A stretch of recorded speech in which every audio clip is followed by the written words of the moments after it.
اور یہ پیغام دیا ہے کہ محمد مصطفیٰ صلی اللہ تعالی علیہ وسلم جیسی ہستی پہ اگر دکھ آ سکتے ہیں تو امت پر بھی آئیں، تو نافرمانی کا راستہ اختیار نہ کرو، فرما برداری کا راستہ اختیار کرو۔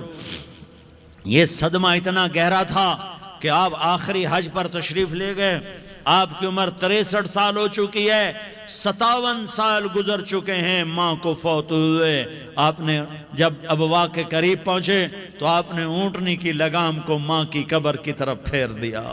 70,000 کا قافلہ ساتھ ہے، ابوا کی وادی میں انتظام ہو چکا ہے قافلے کے ٹھہرنے کا۔ ماں کی قبر پر پہنچے، اونٹنی سے اتر گئے اور ماں کی قبر پر ایسے بیٹھے، دیکھو جیسے میں بیٹھا ہوں، اپنے گھٹنے اٹھا لیے اور سرانے بیٹھ کر گھٹنوں پہ ایسے ہاتھ رکھے دونوں اور سر گھٹنوں میں دیا، جیسے چھوٹے بچے ایسے کر کے روتے